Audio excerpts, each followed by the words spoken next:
সবাই বলে মানুষ মানুষকে ফিরিয়ে দিলেও বড় মা নাকি কখনোই কাউকে ফেরায় না। নৈহাটির বড় মায়ের কাছে একবার দাঁড়ালে সব মনের কথা নাকি উনি বুঝে যেতে পারে।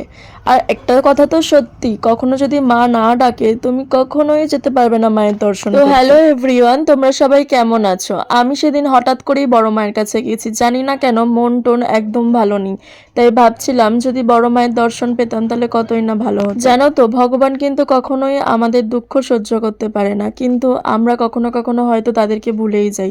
তাই জন্য আমাদের খারাপ পরিস্থিতিটাকে হয়তো নিয়েই চলে আসে যে তোরা আমাদেরকে ভুলে গেছিস, চল খারাপ পরিস্থিতির সময় তো তোরা আমাদেরকেই মনে কর। বড় মাকে আমি ঠিক 1 বছর আগে দেখতে গেছিলাম, কালী পুজোর সময় যে বড় মাটা ওঠে সেই ঠাকুরটাকেই আমি দেখতে গেছিলাম, কিন্তু কখনোই পুজো দেওয়া হয়। এখন আমার পরিস্থিতি খুব একটা ভালো চলছে না, মানে মন খারাপ সমস্ত কিছুই বলতে পারো, বাধা চলছে। তাই আমি ভাবলাম যে এত কেন আমার সাথে খারাপটা হচ্ছে। হঠাৎ করেই জানি না কেন মনে হলো যে বড় মায়ের দর্শন যদি আমি করতে পারি তাহলে হয়তো আমার একটু হলেও দুঃখটা ঘুচবে। সেইভাবেই সকাল সকাল উঠে গেছি, 5টারও আগে তাড়াতাড়ি স্নান সেরে রেডি হয়ে নিয়েছি। তার আগে শিব ঠাকুরের কাছে গিয়ে জল ঢেলে এসেছি, কারণ রোজ যেহেতু শিবের মাথায় জল ঢালি, আজকে কটার সময় ফিরবো ঠিক নেই, সন্ধ্যা হয়ে গেলে এসে কি আর জল ঢালতে পারবো? জানো, এতটাই অন্ধকার ছিল, ভোরবেলা যখন আমি শিবের মাথায় জল ঢালতে যাচ্ছি পুরো চারিদিক অন্ধকার, কোনো একটা মানুষ নেই বাইরে। মায়ের দর্শন করতে যাচ্ছি, মুখের কথা কি, অনেক বাধা বিপদ কাটিয়ে যাচ্ছি। গড়িয়া থেকে যখন আমরা ট্রেন ধরি তার আগে তো একটা ট্রেন মিস করেছি, তারপরে আমরা অনেক কষ্ট করে এসেছি। সেই বেরিয়েছি কখন, আসছি এখন 8টা 10 বাজে। লাইন দেওয়ার জন্য দৌড়াচ্ছি আমরা, মন বললাম না 1 বছর আগে বড় মাকে দেখতে এসেছিলাম, তখন তো মন্দির বন্ধ থাকে কালী পুজোর সময়, তোমরা সবাই জানো। বড় মাকে দেখতে এসেছিলাম, যে ঠাকুরটা বছরে একবার আসে। তো এসে আমি কখনো স্বপ্নেও ভাবতে পারিনি এত পরিমাণ লাইন, এত পরিমাণ লাইন। আমাদের লাইন খুঁজতেই মনে হয় 10 থেকে 15 মিনিট লেগেছে। আর এখানে জানো রোজ সবাই গন্ডি কাটে, মানে যার যেমন মনস্কামনা পূরণ হয় সবাই গন্ডি কাটে। আমি দেখে তো অবাক হয়ে গেছি, লাইন মেন রাস্তা ছাড়িয়ে সে কি যে পরিমাণ গলি গলি গালা, মানে এতটাই পরিমাণ গলি ছিল। আমরা বুঝতে পারছি আমরা এই 3 মূর্তি এখানে চলে এসেছি পুজো দিতে, মানে বড় মায়ের দর্শনের জন্য। লাইন, যে পরিমাণ লাইন, লাইনের জন্য আর কিছু বলার নেই। হঠাৎ করে আমি এদের সাথে কথা বলতে বলতে দেখি কি আমার বান্ধবী রুম্পা আসছে। রুম্পাকে আমি প্রথমে চিনতে পারিনি, কারণ অনেকদিন পরে ওর সাথে দেখা হচ্ছে। আর জানো তো একটা সিক্রেট ব্যাপার, ও অনেক ফর্সা হয়ে গেছে, তাই জন্য আমি একটু কনফিউজ ছিলাম যেটা রুম্পা তো তো ও ওর দুটো বান্ধবীর সাথে এসেছিল, যেহেতু আমরা লাইনে দাঁড়িয়েছিলাম দেখা হয়ে গেছিলো বলে আমাদের সাথেই লাইনে চলে এসেছিল, নাহলে ওদেরকে আরও এক্সট্রা 2 ঘন্টা লাইন দিতে হতো, আমাদের পেছনে থাকতো অনেক। লাইন দিতে দিতে দেখো সুন্দরী দর্শন পেয়ে গেছি, মানে আমাদের নৈহাটির বড় মা। কত সুন্দর সুন্দর ছবি বিক্রি করছে এরা এখানে।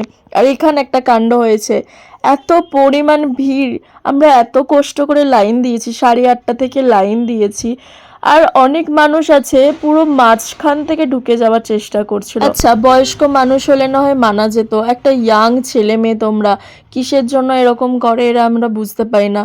4 থেকে 5 ঘন্টা লাইন দিচ্ছে মানুষ কত কষ্ট করে, আর কিছু মানুষ আছে এসে মাঝখান থেকে ঢুকে যাচ্ছে, ঝগড়া ঝামেলা করছে। সানডে আমরা গেছিলাম, সেদিনকারে যে কতবার সবার সাথে সবার ঝামেলা লেগে যাচ্ছিল, প্রায় মারপেটের পর্যায়ে চলে যাচ্ছে। এই জিনিসটা খুবই খারাপ লাগে যখন প্রত্যেকটা মানুষ 4-5 ঘন্টা এত কষ্ট করে লাইন দিচ্ছে, আর ইয়াং ছেলে মেয়ে হয়ে তোমরা কিসের জন্য একদম মাঝখান থেকে ঝগড়া ঝামেলা মারপিট করে ঢুকে যাচ্ছ।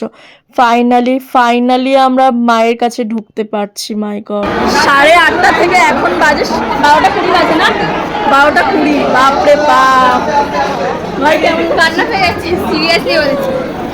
ওই মানে আলাদাই লাগছে ভেতরটা, হাত পা কাঁপছে ভাই,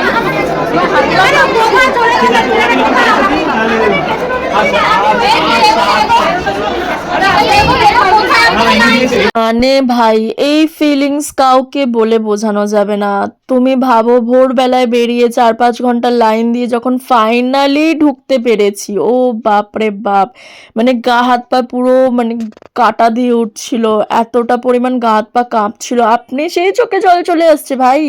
যদি সত্যি কারোর মনে এতটাই কষ্ট থেকে থাকে, পরিস্থিতি খারাপ চলছে, একবার বড় মায়ের দর্শন করো, একবার কষ্ট করে হলেও 5-6 ঘন্টা লাইন দাও, কিন্তু যখন তুমি ঢুকবে না আপনি সেই চোখে জল চলে আসবে। আমার যে কতবার চোখে জল চলে এসেছিল, গা হাত পা কাটা দিচ্ছিল, খুব শান্তি পেয়েছি আমি বড় মায়ের দর্শন করে, মানে এই ফিলিংস কাউকে বলে প্রকাশ করা যাবে না, মানে আলাদাই ফিলিংস। তো গঙ্গার পাড়ে চলে এসেছি, এখানেই কিন্তু মায়ের বিসর্জন হয়, যে বড় মা আসে। ছোট ছোট যে ওড়নাগুলো দেয় না ডালার সাথে, সেই ওড়নাগুলো কিন্তু প্রথমে মন্দিরের সামনেই বাঁধা হতো, সবাই তোমরা ভিডিওতে দেখেছো, কিন্তু এখন গঙ্গাতে ভাসিয়ে দেওয়া হয় গিট্টি মেরে, যার যেমন মনস্কামনা আছে।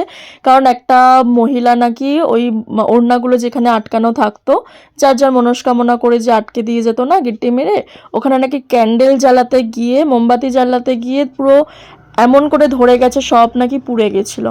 সেই কারণে এখন ওখানে একটাও তুমি ওড়না দেখতে পারবে না।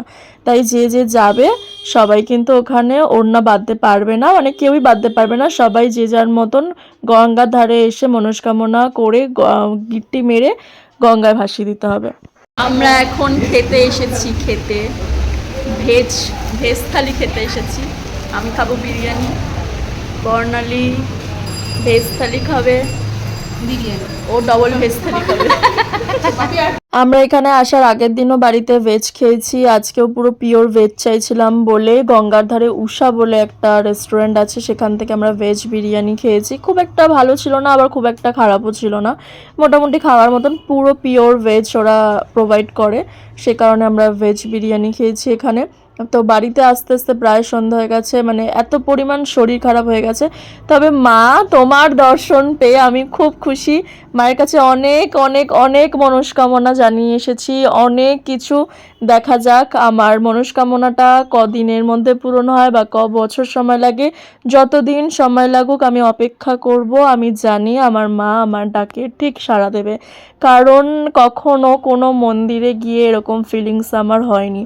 একবার হয়েছিল মায়াপুরে গিয়ে, সেকেন্ড টাইম এখানে, মানে চোখ দিয়ে আপনি সে জল চলে আসছিল। তো আমি জানি তুমি আমার ডাকে সাড়া দেবে, তুমি আমার সব দুঃখ নিশ্চয়ই শুনেছো, তুমি জানবে, তোমাকে বলতেই তো লাগে না, তুমি তো সবই জানো। আমি কালকে সারাদিন ঘুমাইনি, আমি রাত জেগেছি, আমি ভোরবেলা উঠেছি, আমি সারাদিন বড় মায়ের কাছে লাইন দিয়ে পুজো দিয়েছি। কষ্ট হয়েছে আমার দিদিমার, সারাদিন ঘুমাচ্ছে, মানে সন্ধ্যে থেকে কষ্ট হয়েছে আমার। আমার কষ্টটা আমি নিতে পারছি না, আমার দিদিমা নিয়ে নিয়েছে। এই ছিল আমার আজকে ছোট্ট ব্লগ, তোমাদের কেমন লাগলো অবশ্যই জানিও, ভালো লাগলে লাইক কমেন্ট শেয়ার সাবস্ক্রাইব করে দিও, বেল আইকনটা প্রেস করে দিও যেন সব ভিডিও তোমাদের কাছে পৌঁছায়। আর জয় বড় মায়ের জয়, তোমরা সবাই যেও।